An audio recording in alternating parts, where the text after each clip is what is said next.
Music ആൽബത്തിൽ അഭിനയിക്കുന്ന വ്യാജ വിളിച്ചു വരുത്തി സംവിധായകൻ തന്നെ ട്രാപ്പിൽ പെടുത്താൻ നോക്കുന്ന ആരോപണമായി രേണുസുതി കഴിഞ്ഞ ദിവസം രംഗത്ത് വന്നിട്ടുണ്ടായിരുന്നു.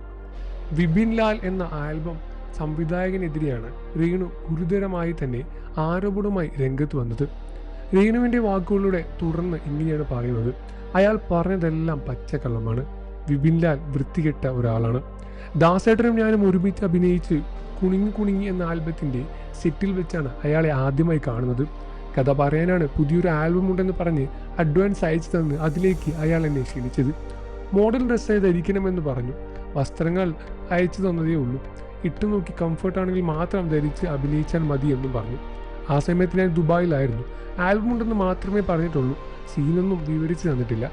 എന്നെ കരുതിക്കൂട്ടി ചതിക്കാൻ വേണ്ടി ശ്രമിച്ചതാണെന്ന് എനിക്ക് പിന്നീട് മനസ്സിലാവുകയാണ് ചെയ്തത്. എൻ്റെ ഭർത്താവിൻ്റെ വീട്ടിൽ പോയതുപോലെ ഷെഫീന ബീവി എന്ന സ്ത്രീ പലരെയും വെച്ച് എന്നെ കുടുക്കാൻ ശ്രമിച്ചിട്ടുമുണ്ട്.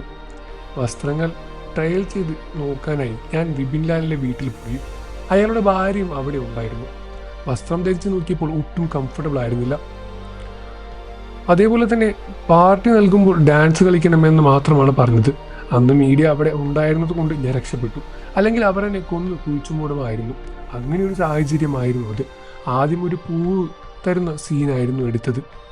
പിന്നീട് അയാൾ മാറ്റിയും മറിച്ചും പലതും പറയാൻ തുടങ്ങി. ഞാനൊരു ചതിയും ചെയ്യാത്ത ആളാണ്. അതുകൊണ്ട് തന്നെ ആദ്യമൊക്കെ ഇവരുടെ പ്രവൃത്തിയിൽ സംശയം തോന്നിയില്ല. ഇറക്കം കുറഞ്ഞ വസ്ത്രമാണ് തന്നത് ധരിക്കാൻ. ആദ്യം വിപിനും ഭാര്യയും ആവശ്യപ്പെട്ടു. ശേഷം അയാൾ എന്നെ എടുക്കുന്ന സീൻ ഷൂട്ട് ചെയ്യണമെന്ന് പറഞ്ഞു. എനിക്ക് കംഫർട്ടബിൾ അല്ലാത്തതുകൊണ്ട് തന്നെ പറ്റില്ല എന്ന് ഞാൻ പറഞ്ഞു.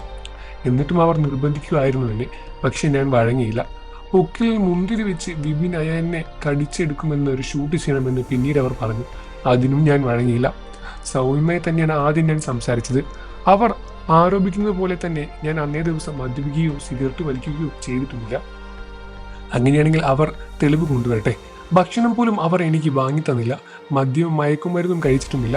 ദുബായിൽ പോകുമ്പോഴോ കസിൻസ് ഒപ്പമോ മാത്രമാണ് ഞാൻ മദ്യപിക്കാറുള്ളത്. വിപിൻ ലാൽ എന്നെ സീനിൽ അഭിനയിക്കാൻ നിർബന്ധിച്ചപ്പോൾ അവിടെ പ്രമോഷൻ വന്ന മീഡിയ അടക്കം ഞാൻ പോയി സങ്കടം പറയുകയാണ് ചെയ്തത്.